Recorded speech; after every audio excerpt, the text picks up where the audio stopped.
नमस्कार बच्चों, इस वीडियो में हम क्लास 10 सामाजिक विज्ञान के चैप्टर 4 जो भूगोल का है कृषि, उसके इंपॉर्टेंट क्वेश्चन देखेंगे। ठीक है। और साथ ही साथ हम ये भी जानेंगे कि इस चैप्टर से कितने नंबर का आने वाला है, यानी कि ब्लूप्रिंट एमपी का समझेंगे। और ये भी देखेंगे कि इस बार के एग्जाम के लिए कितना सिलेबस कम हुआ है। तो बहुत से बच्चों के मन में होगा कि इस बार एग्जाम हो रहे हैं कि नहीं हो रहे। आपको इस बात से टेंशन नहीं लेना है कि हो रहे कि नहीं हो रहे। आपको अपनी तैयारी पूरी रखनी है। तो अपनी तैयारी को पूरी रखते हुए हम आगे बढ़ते हैं। चैप्टर 4 कृषि भूगोल का है, इसे देखेंगे, इसके इंपॉर्टेंट क्वेश्चन विद ब्लूप्रिंट के समझेंगे। तो सबसे पहले हम देख लेते हैं चैप्टर 4 कृषि, नाम है चैप्टर का। ठीक है। इससे एग्जाम में आपके 3 नंबर का आने वाला है और एक आएगी इससे ओटी और एक आएगा आपका 2 नंबर का प्रश्न।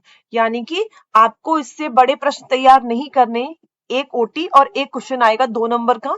तो हमें सारे जो पॉइंट्स हैं उन पे ध्यान रखना है। ठीक है। बड़े क्वेश्चनों को रटने की जरूरत बिल्कुल ही नहीं है, सिर्फ एक क्वेश्चन आने वाला है। ठीक है। ये तो हुआ आपका ब्लूप्रिंट। अब इसमें से 22 के जो इस साल के जो एग्जाम है 10th के, उसके लिए कुछ सिलेबस कम किया गया है। तो वो क्या किया गया है, जो 45 पेज नंबर पे आपकी जो बुक में भूगोल की जो बुक है 45 पेज नंबर पे प्रौद्योगिकी और संस्थागत सुधार नाम का जो टॉपिक है, उस टॉपिक से क्वेश्चन नहीं आने वाले, कोई कुछ भी नहीं आएगा। तो 45 पेज पे ये टॉपिक है, इसके बाद पूरा आपको नहीं पढ़ना ना 49 तक नहीं पढ़ना। ठीक है। अब हम थोड़ा सा इसको समरी में चैप्टर को समझ लेते हैं कि क्या क्या इसमें है। तो इसमें कृषि के ऊपर बताया गया है कि कृषि क्या है, कृषि के कितने प्रकार है, किस प्रकार की फसलें हमारे उगाई जाती हैं। तो भारत की जो जनसंख्या है आज भी कृषि पर निर्भर करती है और लगभग हमारा 2/3% ना हिस्सा जनसंख्या का प्रत्यक्ष या अप्रत्यक्ष रूप से कृषि पर निर्भर है। 2/3 का मतलब समझ लो, एक ये पूरा सर्कल है, इसके हम 3 बराबर हिस्से कर दें तो इसका जो 2 हिस्से हैं वो काय पे निर्भर करते हैं, कृषि पे। तो 3 हिस्से हैं अगर जनसंख्या की किए जाए, तो 2 लगभग हिस्से आपके 70 लगभग 70% लोग आज भी कृषि पर प्रत्यक्ष या अप्रत्यक्ष रूप से निर्भर हैं। ठीक है। अब देखते हैं कृषि के प्रकार कितने हैं। तो भारत में कितने प्रकार की कृषि की जाती है।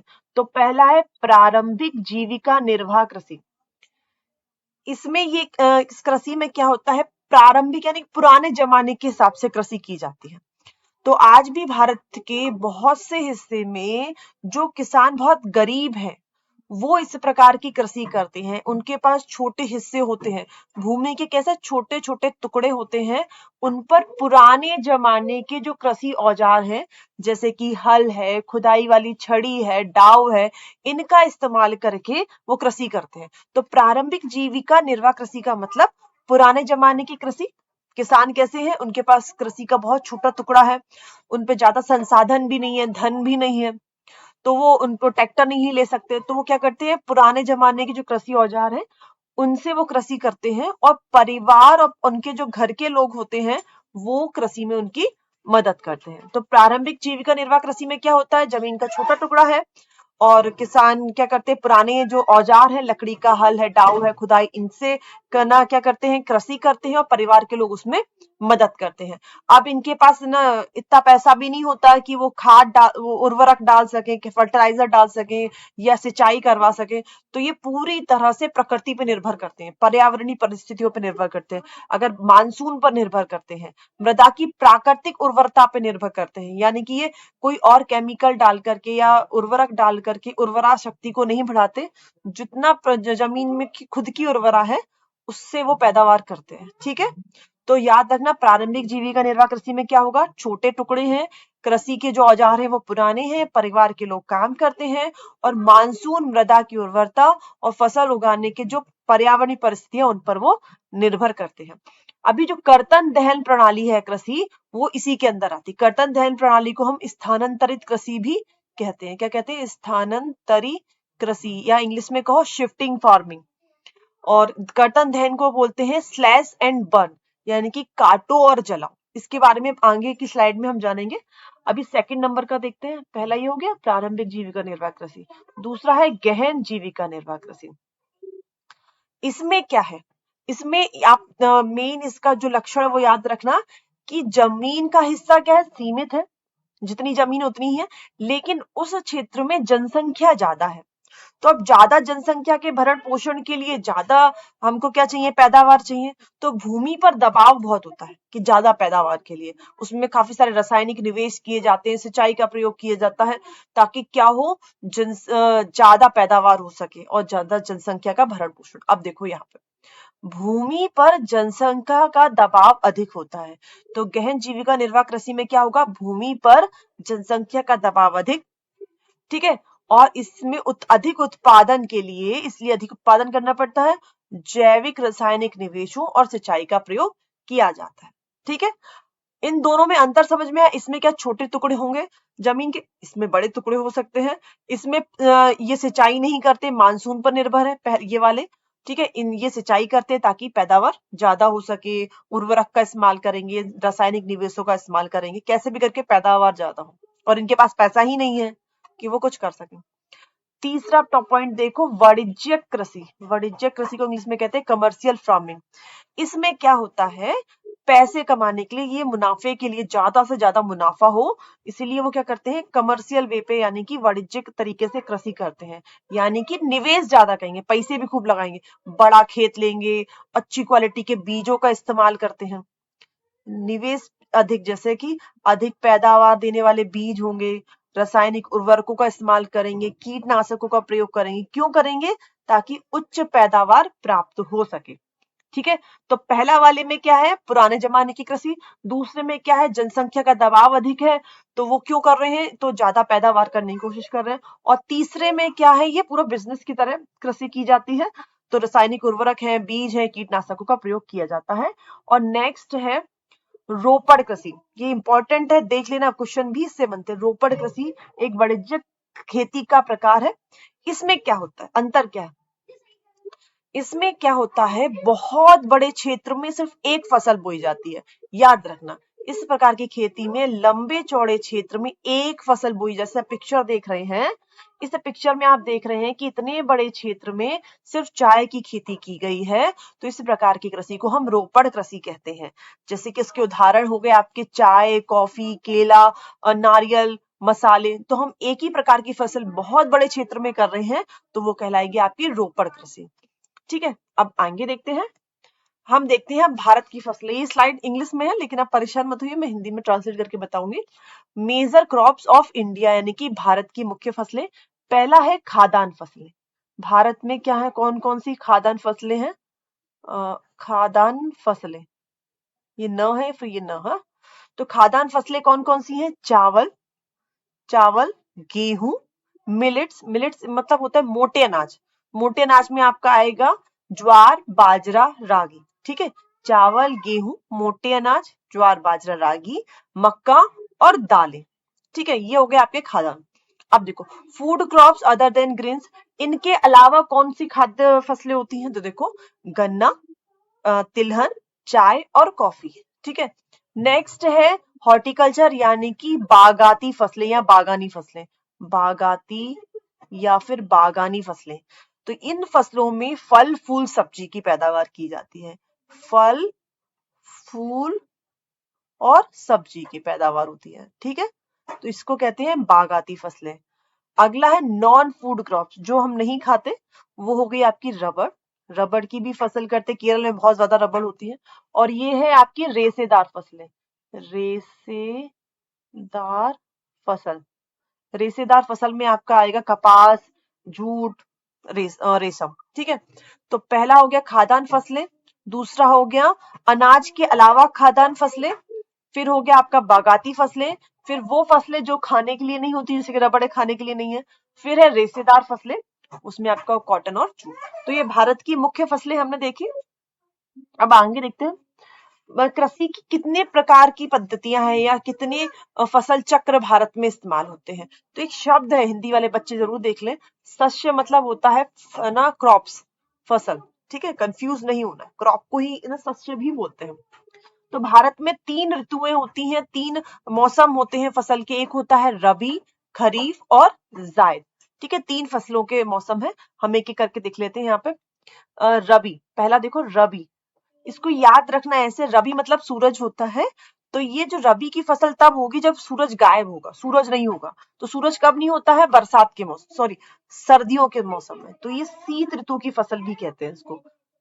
ये रबी को क्या कहते हैं? शीत ऋतु की, यानी कि ठंड के मौसम की, क्योंकि इसकी बुआई अक्टूबर नवंबर में होती है, दिवाली के लगभग, और मार्च अप्रैल में होली के टाइम लगभग ये काटी जाती है। तो अक्टूबर नवंबर में इसकी बुआई होगी और मार्च अप्रैल में इसकी कटाई होगी। प्रमुख फसलें हैं गेहूं, जौ, चना, मटर, सरसों, मसूर और आलू। ठीक है। अभी खरीफ की फसल को हम ना बरसात की क्या कहना, वर्षा ऋतु की, जो वर्षा ऋतु की फसल कहते हैं है, क्योंकि ये जून जुलाई में बोई जाती है, अक्टूबर नवंबर में काटी जाती है। ठीक है। तो चावल, ज्वार, बाजरा, मक्का, तिल, मूंगफली का की फसलें खरीफ की फसलें, क्योंकि ये जून जुलाई में जब बारिश आती है, मानसून आता है ना, तब इसको बोते हैं और अक्टूबर नवंबर में हम इसको काटते हैं। फिर ये जब काट लेते हैं तब अपन दिवाली मनाते हैं। अब ये जायद है, तो इन दोनों फसलों के बीच में जो समय बचता है, ये मार्च अप्रैल में रबी काट ली गई और इसकी बुवाई कब होगी? जून जुलाई में। तो इन दोनों के बीच के जो समय में क्या कर लेते हैं हम? मार्च अप्रैल से बो करके जून जुलाई में काट लेते हैं। जायद है तरबूजा, खरबूजा, ककड़ी, खीरा, अन्य सब्जियां। एक बार और यहाँ देख लेते हैं इन्हीं का क्लासिफिकेशन। खरीफ है, इसको मानसून की फसल कहते हैं, वर्षा ऋतु की फसल कहते हैं। जून में बो के अक्टूबर में काटते हैं। चावल, कपास, मक्का और मूंगफलियां आपके क्या है? खरीफ की फसलें हैं। फिर जायद की फसलों को ग्रीष्म फसलें कहते हैं, या गर्मियों के मौसम की। मार्च में बोते हैं, प्लांटेड करते हैं और जून में इसको काटते हैं। हार्वेस्ट मतलब काटना। तरबूज, खरबूज, ककड़ी वगैरह सब इसमें आएंगे। रबी की कौन सी फसल है? नवंबर में बोते हैं, अप्रैल में काटते हैं, और गेहूं, मटर, आपके चना, ये सब इसमें काय में हो गए? खरीफ में। तो ये हम देखा। आगे देखेंगे, स्थानांतरित कृषि को समझ लेते हैं। अभी मैंने पीछे छोड़ा था कि स्लैश एंड बर्न, क्या बोलते थे, कर्तन दहन प्रणाली। कर्तन मतलब इन पेड़, ये जो पेड़ आपको दिख रहे हैं, इनको काटो और इनको दहन करो। दहन मतलब जलाओ, फिर उस पर खेती करो, तो इसको कहेंगे कर्तन दहन प्रणाली, या फिर बोलेंगे स्थानांतरित कृषि। भारत के अलग अलग क्षेत्रों में इसे अलग अलग नामों से बुलाया जाता है, जैसे कि पोड़ू और पेंडा कहते हैं आंध्र प्रदेश में, वाल्तेरा कहते हैं हमारे दक्षिण पूर्वी राजस्थान में, जारा एवं इरका कहते हैं दक्षिण भारतीय राज्य में, जो नीचे के जो भारत के राज्य हैं ये वाले हिस्से, यहाँ पर इनको जारा और इरका। बेवार और ढाइया कहते हैं मध्य प्रदेश में। ठीक है। बेवार और ढाइया किसमें कहते हैं? मध्य प्रदेश में, अपने एमपी में। जूम कहते हैं उत्तर पूर्वी भारत, यानी कि असम, मेघालय आपका जो है वहां पर। दीपा कहते हैं छत्तीसगढ़ के बस्तर जिले, साथ ही साथ अंडमान और निकोबार में। अंडमान अंडमान और निकोबार द्वीप समूह पर भी इसको दीपा कहते हैं। ठीक है। और उड़ीसा में, हमारा जो उड़ीसा जिला है, इसमें इसको कोमान, पामाडावी और बारंगी भी बोलते हैं, भ्रंगा या बारिंगा भी कहते हैं। ठीक है। पश्चिम घाट में कुमारी कहते हैं। एक और देख लो, कुरुवा, कुरुवा कहते हैं झारखंड में, यहां लिख देती हूं मैं, कुरुवा, कुरुवा कहते हैं झारखंड, और पामलू कहते हैं उड़ीसा में। पामलू कहते हैं मणिपुर में, मणिपुर। ठीक है। तो देखो, पोड़ू और पेड़ा कहते हैं आंध्र प्रदेश में, बालतेर कहते हैं दक्षिण पूर्वी राजस्थान में, जारा और इरका कहते हैं हम दक्षिण भारतीय राज्य में, बेवार ढाइया एमपी में, झूम कहते हैं उत्तर पूर्वी भारत में, दीपा बस्तर जिले में छत्तीसगढ़ के, और अंडमान निकोबार में भी दीपा ही बोलते हैं। कुमान, भ्रंगिया या भ्रंगा, पामाडावी उड़ीसा में, कुमारी पश्चिमी घाट पे, कुरुवा झारखंड और पामलू मणिपुर में। तो ये स्थानांतरित कृषि है, इसको अलग अलग नाम से भारत के अलग अलग क्षेत्रों में बुलाते हैं। सिर्फ भारत के अलग अलग क्षेत्रों में नहीं, बल्कि दुनिया के अलग अलग देशों में भी इसे अलग अलग नाम से बुलाते हैं। आइए हम जानते हैं कि वो क्या क्या नाम है। तो जो हमारा भारत है, पूर्वोत्तर भारत, इसमें झूम इसको कहते हैं। वियतनाम जो हमारे एशिया का है, उसमें इसको रे कहते हैं। मलेशिया लदान कहते हैं। फिलीपींस चेंगिंग कहते हैं। अगर आपको एशिया में ये कंट्रीज कहाँ है, उनका लोकेशन देखना है, तो एशिया वाला जो मैप का वीडियो आप जाकर के देख सकते हैं और इनकी लोकेशन को अच्छे समझ सकते हैं कि कहाँ कहाँ है कंट्रीज। ठीक है। अभी अफ्रीका के में जायर बेसिन में इसको मझोला, मेक्सिको और मध्य अमेरिका में मिलापा या मिल्पा भी बोलते हैं। दक्षिण अमेरिका के वेनेजुएला में कोनुको और ब्राजील में इसको रोका बोलते हैं। तो ये जो मेन मेन देश है उनमें इनको अलग अलग नाम से बुलाया जाता है, उनके नाम यहाँ पे। कृषि की क्रांतियां यानी कि वो क्रांतियां जिसके द्वारा कृषि के किसी एक विशिष्ट फसल को बढ़ाने के लिए उसे लाया गया। तो सबसे पहले देखते हैं हरित क्रांति, इंपॉर्टेंट भी है, क्वेश्चन भी आता है, 2 नंबर में आ सकता है। हरित क्रांति किसे कहते हैं? तो हरित क्रांति खाद्यान्न उत्पादन को बढ़ाने के लिए खास करके आपकी गेहूं और चावल के उत्पादन को बढ़ाने के लिए लाया गया। ठीक है, इससे बहुत ज्यादा गेहूं और चावल का उत्पादन बढ़ा। हरित क्रांति का खाद्यान्न उत्पादन खास करके गेहूं चावल। ठीक है, श्वेत क्रांति देखो, श्वेत क्रांति मतलब, श्वेत मतलब होता है सफेद और सफेद रंग का होता है दूध। तो श्वेत क्रांति का संबंध दुग्ध उत्पादन से और इसे ऑपरेशन फ्लड के नाम से भी जाना जाता है। नीली क्रांति, नीले रंग का पानी और पानी में रहती है मछली, तो नीली क्रांति का संबंध है मत्स्य उत्पादन से। फिर भूरी क्रांति का संबंध है उर्वरक। अभी आप यहाँ समझो कि उर्वरक और खाद में अंतर होता है। जो गोबर वाली होती है वो खाद होती है, और जो बोरों में आती है आपकी व्हाइट व्हाइट और यूरिया और डीएपी और अलग अलग नाम से, तो वो अपन डालते हैं खेत में, उसको हम कहते हैं उर्वरक। ये रासायनिक होती है और खाद पूरा प्राकृतिक तरीके से बनाई जाती है। ठीक है, रजत, रजत को कहते हैं सिल्वर, सिल्वर कलर का है ना, सुनहरे कलर का नहीं, सॉरी गोल्ड तो गोल्डन हो जाएगा। रजत मतलब सिल्वर कलर। ठीक है, चांदी वाला कलर, तो अंडा, अंडा उत्पादन से। फिर पीली क्रांति को पीत क्रांति क्या कहते हैं? पीत, पीत क्रांति। इसका मतलब होता है, पीली क्रांति का संबंध है किससे? आप लोग कोई सोच पाएंगे? देखो, पीले रंग का होता है तेल, खाने वाला तेल, घर में जो तेल इस्तेमाल करते हैं। तो पीत क्रांति, पीली क्रांति का संबंध है तेल के उत्पादन से, खाद्य तेल, तेल नहीं खाने वाला तेल, खाद्य तेल और तिलहन के उत्पादन से। फिर कृष्ण क्रांति का संबंध है बायोडीजल से। अब डीजल और बायोडीजल में क्या अंतर है?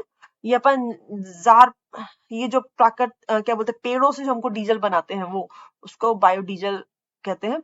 लाल क्रांति का संबंध टमाटर और मांस उत्पादन से। फिर गुलाबी क्रांति का संबंध झींगा मछली उत्पादन से, और कहीं कहीं पे इसको जो उष्ण कटिबंधीय फल होते हैं उनके उत्पादन से भी जोड़कर देखा जाता है। बादामी क्रांति मसाले से है। सुनहरी क्रांति या सोने वाली क्रांति या स्वर्ण क्रांति अगर आए, सुनहरी, स्वर्ण, सोना, तो याद रखना फल उत्पादन से है। अमृत क्रांति, अभी यहाँ देखो ये ध्यान मैंने इसलिए है, अमृत क्रांति किसी फसल से संबंधित नहीं है। अमृत क्रांति नदी को जोड़ने वाली जो परियोजना है उससे है। अब आगे देखो, थोड़ा और जान लेते हैं मेन मेन कौन सा। देखो, एक आपको मेन मेन पॉइंट्स कौन कौन से क्वेश्चन बन सकते हैं। एक तो हरित क्रांति इंपॉर्टेंट है, दूसरा श्वेत क्रांति, नीली क्रांति और पीली क्रांति। इन 4 क्रांतियों पे आप विशेष ध्यान रखना। ठीक है, क्वेश्चन पूछ भी सकते, पीली क्रांति किसे कहते हैं? तो आप लिख देना खाद्य तेल और तिलहन के उत्पादन को बढ़ाने से लिए जो क्रांति लाई गई उसे पीली क्रांति कहते हैं। इतना भी लिख देंगे तो काफी है। नीली क्रांति मछली के उत्पादन को बढ़ाने के लिए नीली क्रांति लाई, इतना आप लिखेंगे ना तो आपको पूरे मार्क्स मिल जाएंगे। ठीक है, अभी हरित क्रांति के बारे में थोड़ा सा और जान लेते हैं।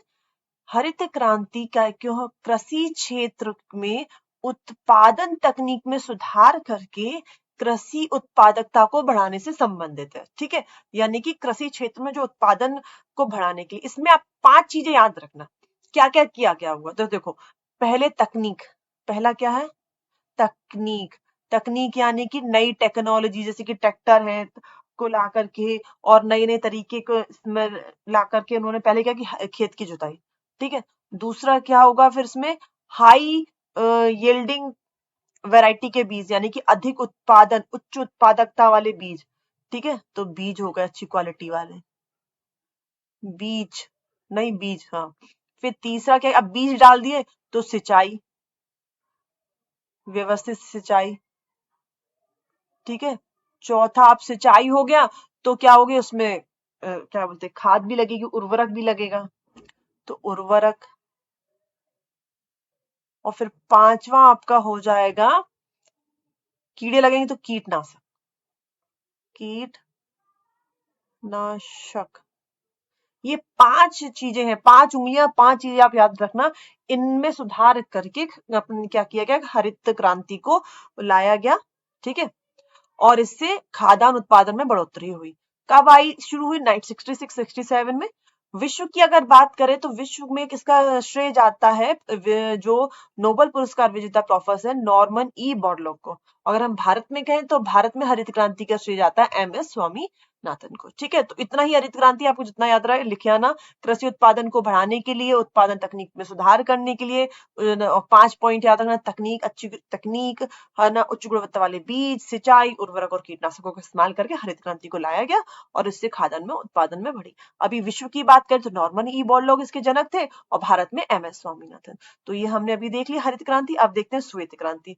इसको दूध के क्षेत्र में उत्पादकता को बढ़ाने के लिए लाया गया। इसे ऑपरेशन फ्लड नाम से जाना गया और भारत में इसका श्रेय जाता है वर्जिस कुरियन को।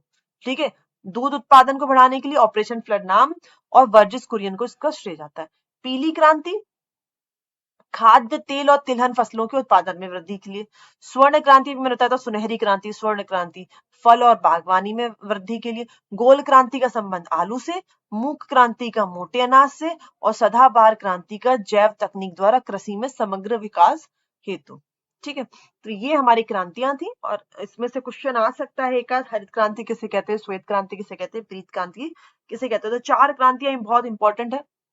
नेक्स्ट अब हम देखते हैं वो क्वेश्चन जो भोपाल से डीओई ग्रेड बच्चों के लिए दिए गए हैं, उनको हम देखते हैं। तो पहला निम्नलिखित में से उस कृषि प्रणाली को दर्शाता है जिसमें एक ही फसल लंबे चौड़े क्षेत्रों में उगाई जाती है।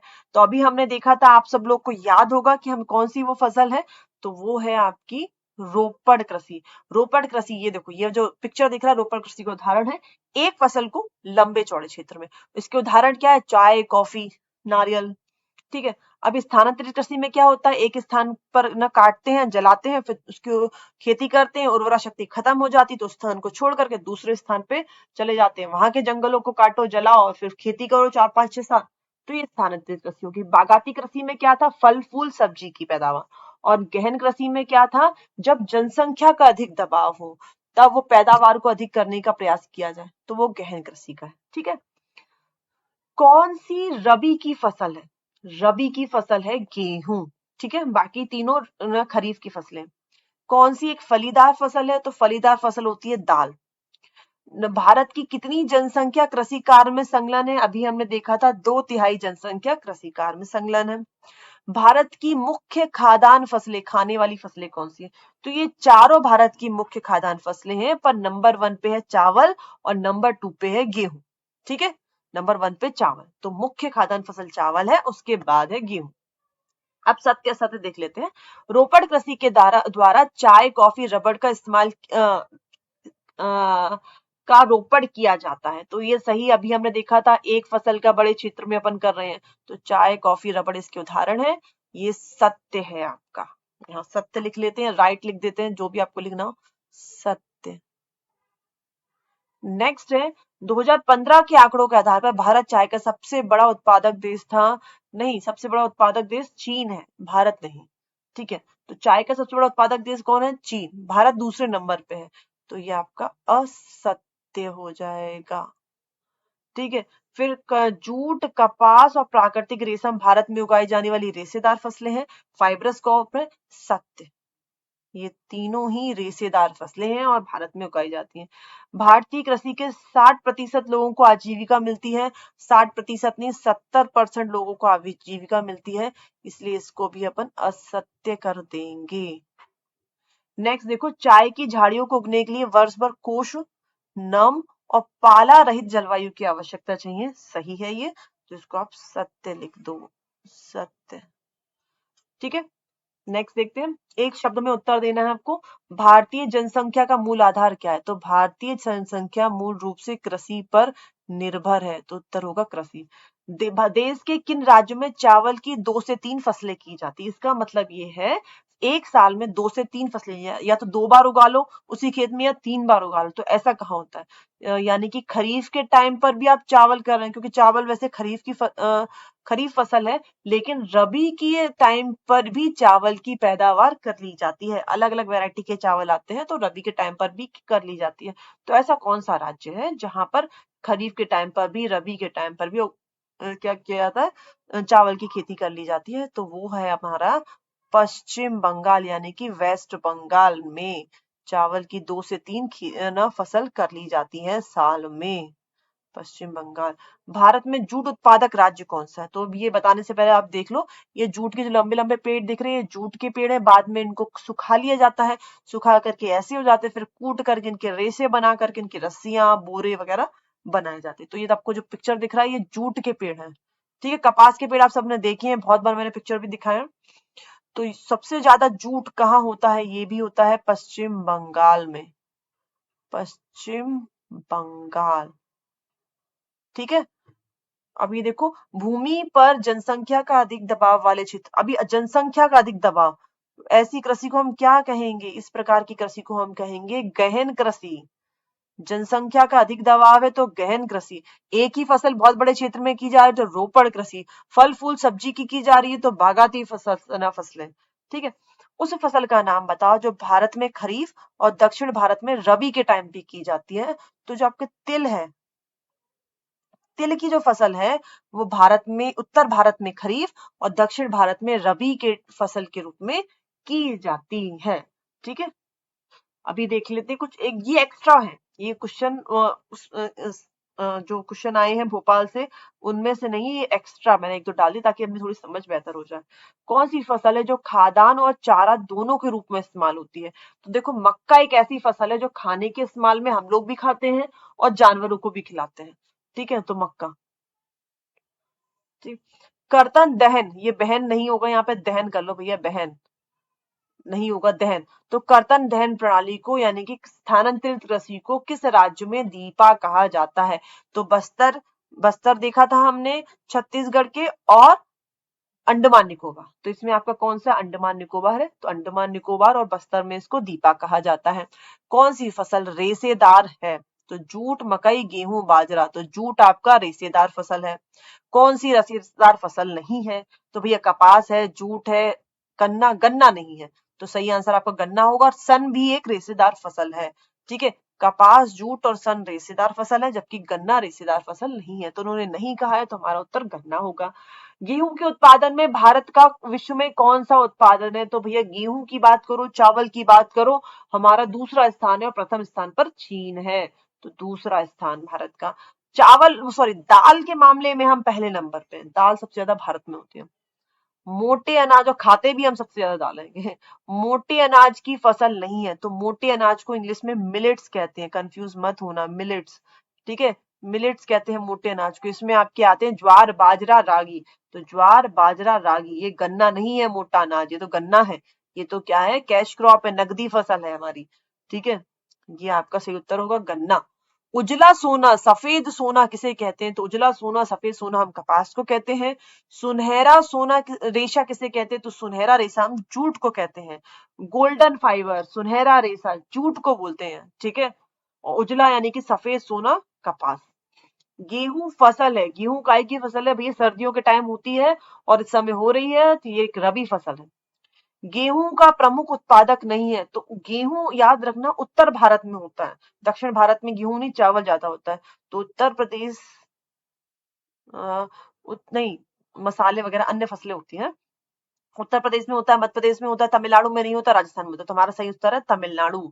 ठीक है, उत्तर भारत की फसल है, तो तमिलनाडु दक्षिण भारत का राज्य है। यहाँ गेहूं प्रमुख उत्पादक नहीं है, कर लेते होंगे थोड़ा बहुत। ठीक है, ऑपरेशन फ्लड के नाम से श्वेत क्रांति जानी जाती है। दुग्ध क्रांति, श्वेत, सफेद क्रांति, दूध क्रांति, क्या बोलते हैं इसको, क्या कहते हैं इसको, मिल्क, हाँ, सफेद क्रांति है ना। दुग्ध उत्पादन, ये क्या रहेगा यहाँ पे, दूध लिख रहे थे। हाँ, दूध से संबंधित, श्वेत क्रांति के संबंध दूध उत्पादन संबंधित है, ऑपरेशन फ्लड के नाम से ये जानी जाती है। दुग्ध उत्पादन से, ये क्वेश्चन इंपॉर्टेंट नहीं है, फिर भी देख लो आप लोग। अब आ गया, तो दुग्ध उत्पादन संबंधी ऑपरेशन फ्लड 2 नामक योजना कब प्रारंभ की गई थी? तो 1981 में शुरू की गई थी। इस पे ध्यान नहीं देना, ये इतना इंपॉर्टेंट नहीं, पेपर में भी नहीं आएगा।